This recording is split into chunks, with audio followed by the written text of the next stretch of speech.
Hello good evening guys, स्वागत है आपका हमारे यूट्यूब चैनल पे। आज के इस वीडियो में हम लोग बात करेंगे lecture 3 standard solution. Lecture 3 standard solution start करेंगे और ये बता दूं फार्मास्यूटिकल एनालिसिस का हम लोगों ने स्टार्ट किया हुआ है। तो यहाँ पे आप देख सकते हैं, सबसे पहले मैं बात करूँगी लेक्चर 1 और लेक्चर 2। यहाँ पे देख लीजिए, फार्मास्यूटिकल एनालिसिस का यूनिट 1 का हम लोगों ने लेक्चर 1 और लेक्चर 2 खत्म कर दिया और आज के इस वीडियो में हम लोग लेक्चर 3 स्टार्ट करेंगे, ठीक है। और लेक्चर 3 में क्या क्या है वो चीज़ें देखेंगे और सारा कुछ समझेंगे, ठीक है। देखिए यहाँ पे स्टैंडर्ड सॉल्यूशन। स्टैंडर्ड सॉल्यूशन क्या होता है? These are those solutions which have accurately known concentration and which are highly pure and which further used for standardization, ठीक है। तो these are those solution मतलब कि कोई जो भी हमारा सॉल्यूशन है उसको एक्यूरेटली कंसनट्रेशन में, एक्यूरेटली अमाउंट में, हाईली प्योर एंड फर्दर उसको फर्दर करते हैं स्टैंडर्डाइजेशन के लिए, ठीक है। स्टैंडर्डाइजेशन क्या होता है? टू मेक सोल्यूशन स्टैंडर्ड, मतलब कि जो भी हमारा स्टैंडर्ड सोल्यूशन, जो भी हमारा सोल्यूशन होता है, स्टैंडर्ड सोल्यूशन होता है, उसको हम स्टैंडर्डाइजेशन करते हैं, ठीक है। इट इज़ टू टाइप, वो 2 टाइप्स के होते हैं। कौन कौन से होते हैं उसके बारे में बात करेंगे यहाँ पे। Primary standard, secondary standard. Primary standard क्या होता है गाइस, उसके बारे में बात करेंगे। यहाँ पे आप देख सकते हैं प्राइमरी स्टैंडर्ड, दीज आर दो solution which are prepared throughout highly pure reagent and chemicals and they have accurately known concentration, they do not required further standardization, ठीक है। इस एग्जाम्पल में sodium carbonate, oxalic acid, silver nitrate, ये हमारे example में आ जाएगा primary standard में, ठीक है। और हम लोग बात करेंगे सेकेंड यहाँ पे प्रॉपर्टीज़ के बारे में। यहाँ पे देख सकते हो, ठीक है। देखिए यहाँ पे प्रॉपर्टीज़ जो है, हाईली प्योर हो गया, less reactive, of stable and highly soluble, non toxic and eco friendly, ठीक है। ये हमारा हो गया इसकी प्रॉपर्टीज़। और सेकेंडरी स्टैंडर्ड के बारे में बात करेंगे यहाँ पे, ठीक है। तो देख लेते हैं सेकेंडरी स्टैंडर्ड होता गया, ठीक है। देखिए, these are those solution which are less stable and standardization by using primary standard solution. They are mainly used for qualitative analysis. They are used for standardization other substance. Properties क्या है इसकी वो देखते हैं हम लोग यहाँ पे।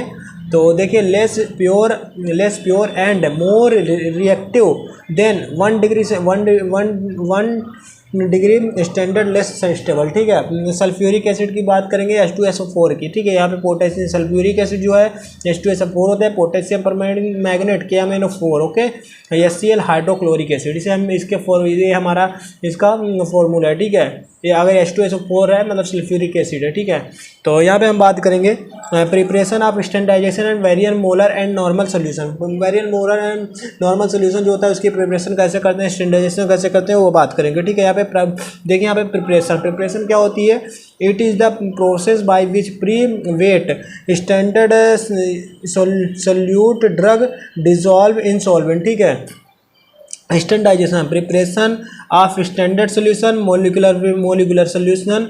मोलर सोल्यूशन क्या होता है? मोलरिटी हो गया, नॉर्मल सोल्यूशन नॉर्मेलिटी, और molecular weight total mass of element of any compose, ठीक है। ये हमारा हुआ। इसके बाद हम बात करेंगे एग्जाम्पल में देखते हैं NaOH। NaOH क्या होता है? फॉलोइंग कंपोनेंट्स में ऑक्जेलिक एसिड हो गया, सोडियम हाइड्रोक्साइड, हाइड्रोक्लोरिक एसिड, और सोडियम थायोसल्फेट या सल्फ्यूरिक एसिड, ठीक है, सल्फ्यूरिक एसिड। और यहाँ पे potassium permanganate, ferric ammonium sulphate, ये सब चीज़ें होती है, ठीक है। इसके कुछ फॉलोइंग कंपाउंड होते हैं, ठीक है। ऑक्जेलिक एसिड क्या होता है? बात करेंगे ऑक्जेलिक एसिड की। देखिए, C2H2O4 ये हमारा ऑक्जेलिक एसिड होता है, इसका फॉर्मूला होता है COH। इसकी जो रिएक्शन बनती है, मोलिकुलर वेट इसका होता है 126, ठीक है, 126 ग्राम पर लीटर, ठीक है, okay. Preparation of 0.1 ml 1 molar oxalic acid. हम यहाँ पे प्रिपरेशन करेंगे, प्रिपरेशन बनाएंगे 1 मोलर ऑक्जेलिक एसिड की, ठीक है। यहाँ पे आप देख सकते हो, देखिए कैसे बनाएंगे। इसका जो m बराबर मोल्स अपन वॉल्यूम 1 लीटर, जो हमारा मोल्स होता है और वॉल्यूम जो होता है 1 लीटर में हम उसको डिजोल्व करें। जो हमारा सैंपल है उसको 1 लीटर में डिजोल्व करना होता है, ठीक है। यहाँ पे देखिए सोडियम हाइड्रोक्साइड, ठीक है, NaOH। मोलिकुलर वेट इसका होता है 40 ग्राम पर लीटर इसका होता है, ठीक है। ये NaOH इसे हम बोलते हैं, सोडियम हाइड्रोक्साइड, ओके। प्रिपरेशन इसकी 0.1 मोलर NaOH की डिजोल्व। देखिए यहाँ पे कैसे बनाएंगे इसको, हम कैसे प्रिपेयर करेंगे वो बात करते हैं, ठीक है।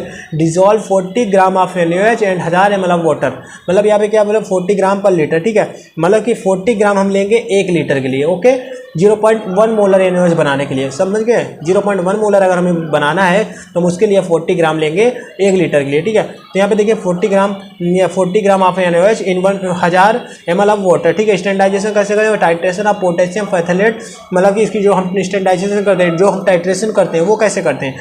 देखिए पोटेशियम बाई पैथलेट हम लेंगे और फिनोप्थलीन यूज इन इंडिकेटर, मतलब कि जो हमारी पोटेशियम पैथलेट है वो लेंगे और यहाँ पे उसमें 1 ड्रॉप 2 ड्रॉप हम यहाँ पे जो है फिनोप्थलीन यूज़ करेंगे, ओके। पिंक ये जो हमारा जब प्रिपरेशन करेंगे स्टैंडर्डाइजेशन करेंगे, हमारे यहाँ पे फील्ड होगा, यहाँ पे हमारा फील्ड होगा NaOH, ओके। यहाँ पे NaOH होगा और यहाँ पे पोटेशियम बाई पैथलीन हमारा जो होता है ये हम यहाँ पे, और यहाँ पे हमारा इंडिकेटर भी इसमें डिजोल्व होगा। उसके बाद हम इसको सेचुरेट अमाउंट में इसको हम रीडिंग लेंगे, इसमें NaOH मिक्स करेंगे। उसके बाद जहाँ पे हमारी रीडिंग आएगी वो हम नोट डाउन कर लेंगे, ठीक है, वो पॉइंट, ओके। यहाँ पे जो हमारा जब ये हमारा कलर चेंज होगा, कलर हमारा जो चेंज होगा वो पिंक कलर का यहाँ पे चेंज होगा, और जब हमारा पिंक कलर यहाँ पे आ जाएगा तभी हम उसको क्लोज कर देंगे, ठीक है। समझ गए स्टैंडर्डाइजेशन, ओके। आगे हम लोग देखते हैं, यहाँ पे बात करेंगे यहाँ पे हम लोग लेक्चर 4 के बारे में। लेक्चर 4 जो है हम लोग यहीं पे ख़त्म करने की कोशिश तो करेंगे, लेकिन फिलहाल अभी लेक्चर 4 हम नेक्स्ट में ही स्टार्ट करेंगे। कुछ चीज़ें और भी हैं उसमें इंपॉर्टेंट बातें, उसको हम लोग कवर अप कर लेते हैं, ठीक है। यहाँ पे लेक्चर 4 में हम क्या बात करेंगे, एरर्स के बारे में, ठीक है। एरर्स क्या होता है, उसके सिलेबस क्या होते हैं समझ गए। तो एरर्स और उसके सिलेबस के देखेंगे, और उसके आगे हम लोग उसके टाइप्स देखेंगे, सोर्स देखेंगे, वो सारा कुछ हम लोग आगे कवर करेंगे, ठीक है। लेकिन सबसे पहले बात करूंगा मैं अभी कुछ ऐसे पॉइंट्स के बारे में, जैसे कि आप एग्जाम टाइम में, जब आप एग्जाम टाइम में जाओगे तो आपको किस तरीके से नोट डाउन करना है, किस तरीके से आपको वहाँ पे कॉपी लिखनी है, उसके बारे में भी थोड़ा सा बात कर लेते हैं। तो यहाँ पे हम लोग बात करें तो कुछ ऐसे टर्म और कंडीशन के बारे में कि जैसे कि आप एग्जाम टाइम में जब नोट डाउन करोगे, एग्जाम टाइम में जब आप कॉपी लिखोगे वहाँ पे, तो किस तरीके से आपको लिखनी है। जैसे कि मैंने यहाँ पे लिख दिया ना स्टैंडर्ड सोल्यूशन, आपको क्या करना है, आप जब अपनी नोट डाउन में अगर मान लो what is a standard solution, preparation of the standard solution in oxalic acid, ऐसे अगर आप मान लो क्वेश्चन आ गया, ठीक है, आप उसको कैसे डिफाइन करोगे, कैसे लिखोगे। तो आपको क्या करना है, सबसे पहले आपको यहाँ पे लिखना है क्वेश्चन नंबर 1 या 2 जो भी है, एनीवन कोई भी जो भी क्वेश्चन हो। मान लो अगर आप 10 नंबर में पूछ लिया what is a standardization and standard solution and define with the types and preparation of the oxalic acid, okay. ऐसे क्वेश्चन आते हैं। तो देखिए जब आपको यहाँ पूछा जाएगा तो आप यहाँ पे लिखोगे जो भी क्वेश्चन है, क्वेश्चन नंबर 1 या 2 जो भी है तो वो लिखोगे। उसके बाद लेट एन एस आंसर लिखोगे। यहाँ पे आप लिखोगे स्टैंडर्ड सोल्यूशन। स्टैंडर्ड सोल्यूशन इसी तरीके से आपको स्टार्टिंग करनी है। स्टैंडर्ड सोल्यूशन होता क्या है वो लिखोगे, फिर स्टैंडर्डाइजेशन लिखोगे, उसके बाद टाइप्स लिखोगे, प्राइमरी एंड सेकेंडरी, ठीक है। ये टाइप्स लिखने के बाद आप प्राइमरी स्टैंडर्ड क्या होता है, सेकेंडरी स्टैंडर्ड क्या होता है, ओके।